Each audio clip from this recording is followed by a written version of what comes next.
चंद्र राशि मीन का मासिक राशिफल अगस्त 2024। स्वास्थ्य। यह महीना स्वास्थ्य के दृष्टिकोण से उतार चढ़ाव से भरा रहने वाला है। आपको इस महीने अपने स्वास्थ्य पर विशेष ध्यान देना होगा क्योंकि महीने की शुरुआत में बुध और शुक्र छठे भाव में और पूरे महीने शनि वक्री अवस्था में द्वादश भाव में रहने के कारण स्वास्थ्य समस्याएं परेशान कर सकती हैं। आपके आंखों से संबंधित समस्याएं, आंखों से पानी बहना या जलन होना, नींद की संबंधित समस्याएं, पैर में चोट लगना या मोच आना जैसी समस्याओं का सामना करना पड़ सकता है। इसके अतिरिक्त महीने के उत्तरार्ध में पेट में ऐंठन जैसी समस्याएं भी आपको परेशान कर सकती हैं।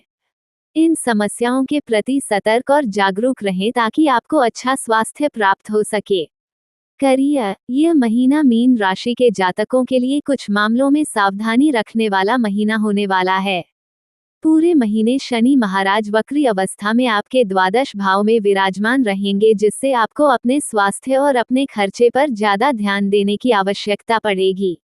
ये दोनों ही ऐसे क्षेत्र होंगे जो आपको चिंता दे सकते हैं।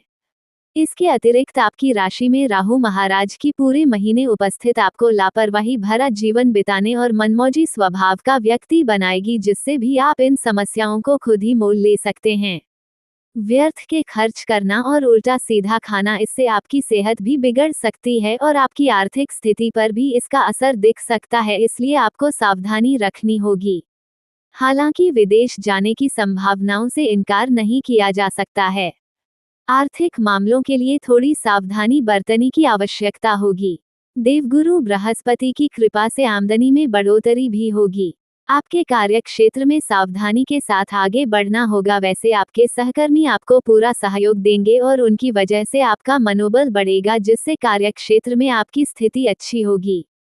व्यापार करने वाले जातकों को कुछ उतार चढ़ाव का सामना करना पड़ सकता है। प्रेम संबंधों में महीने की शुरुआत में कुछ कड़वाहट हो सकती है। सूर्य देव का पंचम भाव में होना अहम का टकराव लेकर आ सकता है, लेकिन महीने का उत्तरार्ध अनुकूल रहने की संभावना है। विवाहित जातकों को बेवजह की शक वाली संभावनाओं से बचना चाहिए। विद्यार्थियों के लिए अच्छा समय रहेगा। आपकी मेहनत सफलता लेकर आ सकती है। पारिवारिक जीवन में खुशियां रहेगी जिससे आप प्रसन्न रहेंगे। प्रेम, विवाह, व्यक्तिगत संबंध। यदि आपके प्रेम जीवन की बात करें तो पंचम भाव में सूर्य महाराज महीने के पूर्वार्ध में विराजमान रहेंगे जिससे आप और आपके प्रियतम के बीच अहम का टकराव भी हो सकता है। एक दूसरे से खुद को बेहतर बताना किसी भी रिश्ते के लिए अनुकूल नहीं होता। ये बात आपको इस महीने समझ आ सकती है, इसलिए कोशिश करें कि ऐसा ना हो क्योंकि यह किसी भी रिश्ते के लिए खराब समय हो सकता है।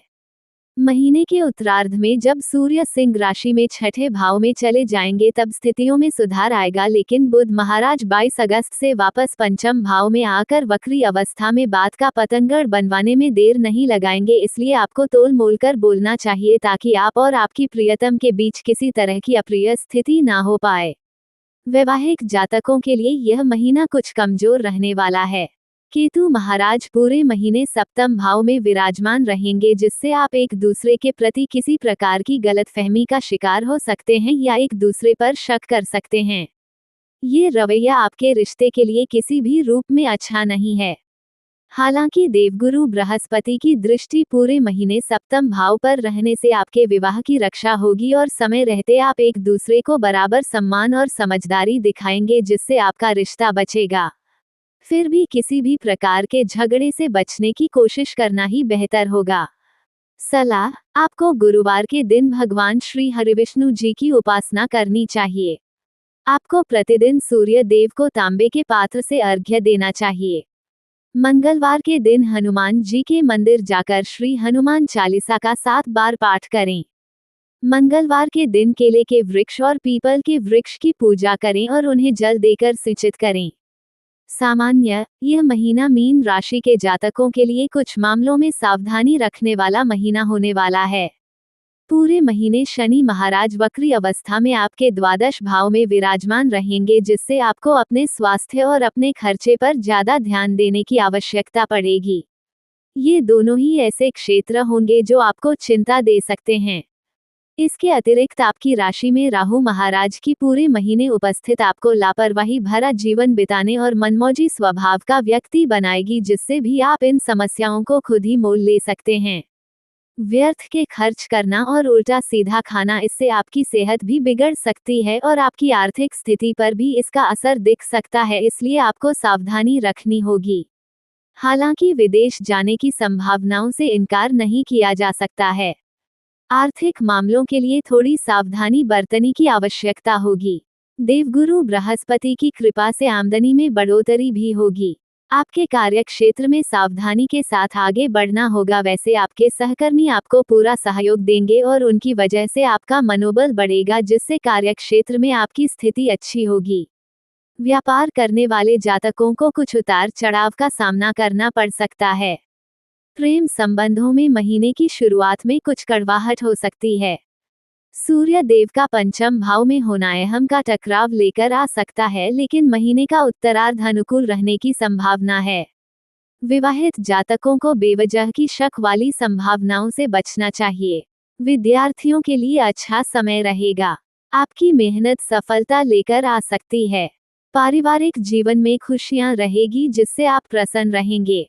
वित्त, यदि आपकी आर्थिक स्थिति को देखा जाए, महीने की शुरुआत से पूरे महीने के अंत तक शनि महाराज वक्री अवस्था में द्वादश भाव में विराजमान रहेंगे। यह आपके खर्चों को कई गुना तक बढ़ा देंगे। लगातार कोई ना कोई खर्चा लगा रहेगा। आप परेशान हो जाएंगे कि क्या करें क्या ना करें।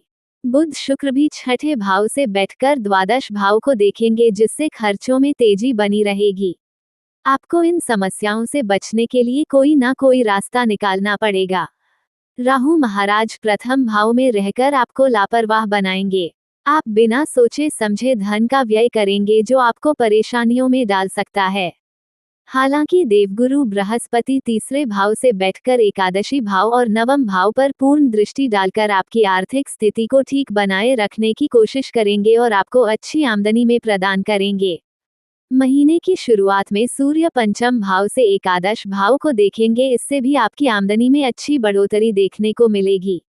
छठे भाव में सूर्य 16 अगस्त को चले जाएंगे, तो सरकारी क्षेत्र से सफलता मिल सकती है।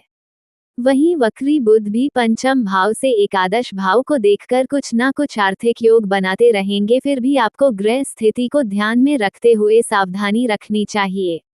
मित्र एवं परिवार, यह महीना पारिवारिक तौर पर अच्छा रहने की संभावना है। दूसरे भाव के स्वामी मंगल महाराज तीसरे भाव में विराजमान रहेंगे।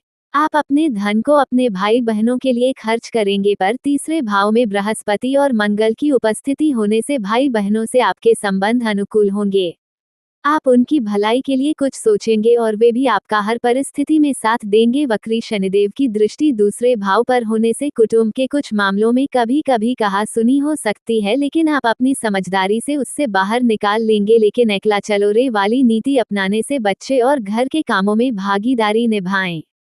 चौथे भाव के स्वामी बुध महाराज छठे भाव में विराजमान रहेंगे, जो कुछ वाद विवाद को जन्म दे सकता है। इसलिए कोई भी ऐसा मामला जिसमें आपको शक हो कि कोई वाद विवाद जन्म ले सकता है, आपको उससे दूरी बना लेनी चाहिए और शांति से काम लेना चाहिए। 22 अगस्त से वक्री बुध के प्रभाव के कारण आपकी बोली गई वाणी से घर में झगड़ा भी हो सकता है, इसलिए सावधानी रखना जरूरी होगा। माता पिता का स्वास्थ्य तो ठीक रहेगा, लेकिन महीने के उत्तरार्ध में माताजी कुछ बीमार पड़ सकती हैं, इसलिए उनके स्वास्थ्य का भी ध्यान रखें।